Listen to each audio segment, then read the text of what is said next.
You're going to a K-pop concert in London and you want to make the most out of your experience because, let's be real, those tickets are not cheap. Let's dive into the best tips for leveling up your London K-pop concert experience. First up, what to do.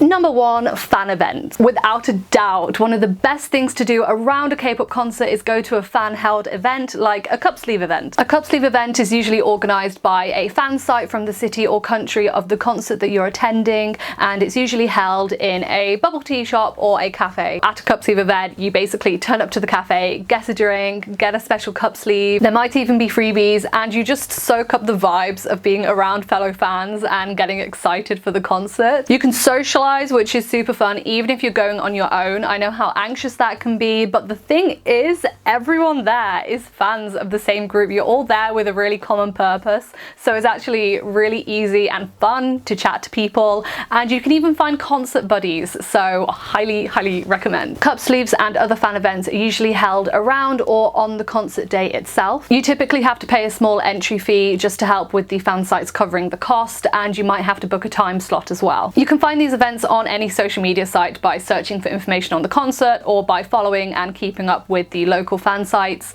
or you can also use fan community apps like Fave, you know we love. And it's not always cup sleeve events. So last year for ATEEZ's The Fellowship Beginning of the End tour in London, an ATEEZ organised an art exhibition featuring art from ATEEZ artists. The exhibition was held the day before the first concert. There was dance performances and a music video screening room. I went along to that and it was such an amazing way to mentally prepare for my first ever ATEEZ concert and to meet other ATEEZ for the first time. I was lucky enough to take away one of the pieces of art as well, which is literally framed on my wall. And one thing that's particularly cool about that one is it was so unique, and Hongjoong from ATEEZ actually ended up finding out about it, which is so cool for the artists and the organizer. 런던에서 ATEEZ를 위한 미술 전시회를 열었었어요. Thank you, London. Thank you so much. So once again, the best way to find these events is to search online on social, and you can look on our feeds as well because we try and share as many events as we can. Next up is shop events. If you're a UK or European K-pop fan, you might have heard of Socolab. If you haven't, they're a K-pop shop online with physical stores as well. They started off in London and then they opened one in Birmingham, which is near us, so yay. And then they moved into an even bigger shop in London with a cafe. They're absolutely killing it at the moment. They are now also organising fan signs, and they were the official merch distributors for ATEEZ's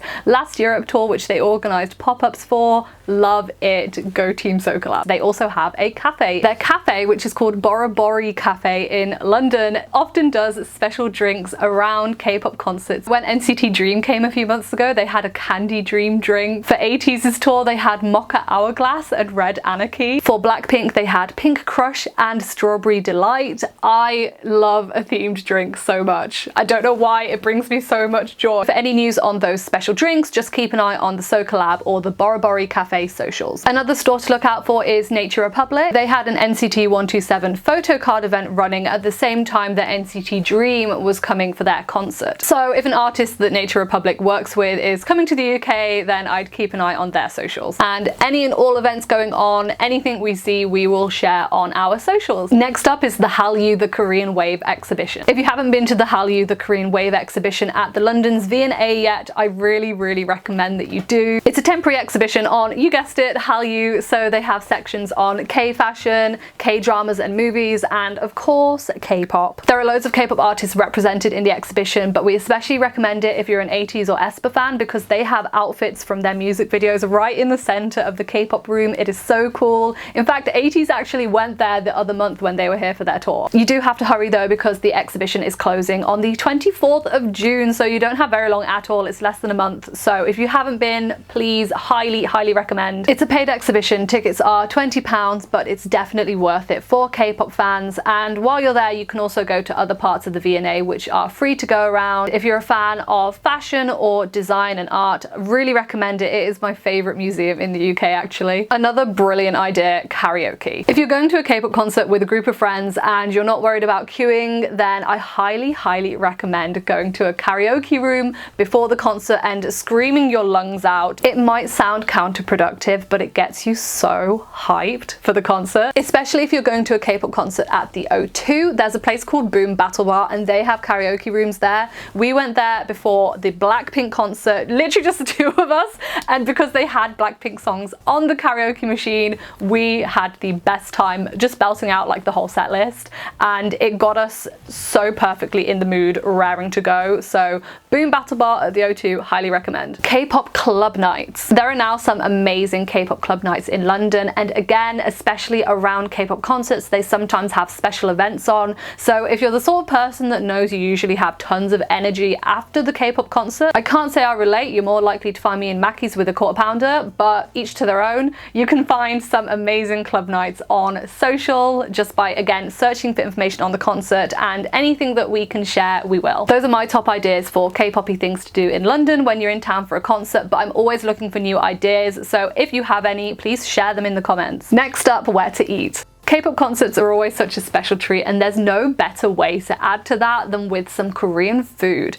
And you're in luck because in London there are some amazing Korean restaurants, and here are a few of my faves. First up is Ole Korean Barbecue. A lot of idols have eaten here, and for good reason. This is a Korean barbecue spot near Leicester Square, which is where you'll find quite a lot of the Korean restaurants. And just to like manage your expectations, this place is quite small and it gets booked up quickly. So if you want to go, I would definitely make a reservation before your trip. Babansul, this is my current favorite. It's also in Chinatown near Leicester Square. It's a completely different vibe to Ole. It's very big and large. They play a lot of K-pop, and their Korean fried chicken actually brought tears to my eyes. I'm not joking. It tasted just like Korean fried chicken that I had in Korea.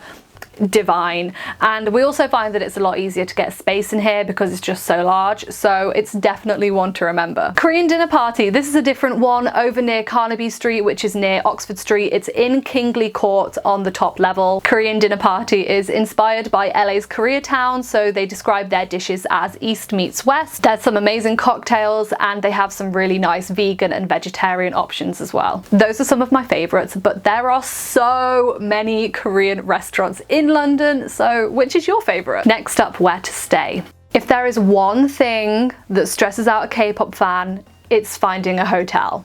Especially in London. The best advice I can give is to get booked up as soon as you know you're going to the concert. Book up before everyone else does. And if you use a site like booking.com, they often have an option where you make no prepayment and you pay at the hotel. So in other words, you book your room without spending anything, and there's free cancellation if something happens to the K-pop concert, which, as we've had more K-pop concerts in the UK, I have found there's been a lot more issues with postponement and cancellations. And in London and the rest of Europe, I have seen multiple people having problems where a K-pop concert has been cancelled and they have shelled out on a hotel that they've already paid for. The room is always a little bit more if you do this way, because obviously it means that there's not a guaranteed reservation for the hotel. But based on our current situation with concerts, I would always not prepay for the hotel and pay on the day at a hotel with free cancellation. You can also try and choose a hotel based on distance to the venue if you want to be close, and in London, especially important is not just the distance but also the transport. For example, if you're looking for a hotel near the O2, on the map some of them look like they're really close, but if you actually look into the transport options,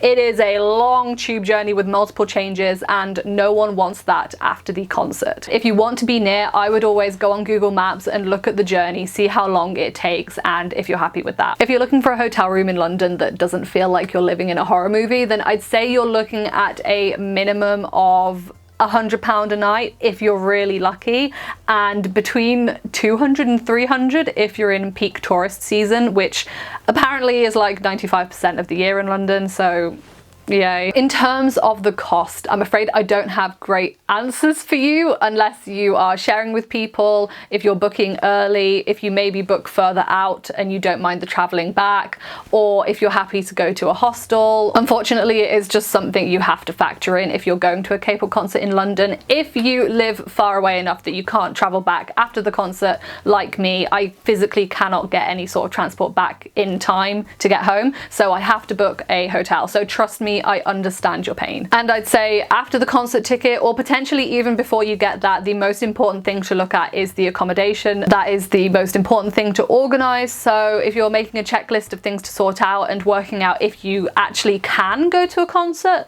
it's the hotel or the hostel or whatever that you need to look at. In terms of location and ease of access and great facilities, there is one hotel I would definitely recommend if you're going to a K-pop concert at the O2, and that is Novotel Canary Wharf. It's literally just one stop on the tube, which after the concert again is amazing. It's like a 2-minute tube journey and then you're off from the crowded tube, which feels amazing, and you're like back in your bed by like 11 p.m. The hotel has amazing facilities. They have a pool, they have a sauna, they have a gym, they have loads of like working areas. It is really cute, and they do sometimes have really good deals on. And if you're pushing the boat out, they have this restaurant called Bokan, which is on the 37th floor, which is also where you have breakfast, and it has amazing views over London, and you can see the O2. So it's really cute and really special if you're having a super special trip for like a birthday or an anniversary or like your alt group. We stayed there when we went to see 80s in London, and we absolutely loved it. We had an amazing time. Choosing where to stay is definitely the most challenging thing for anyone coming to London for a K-pop concert.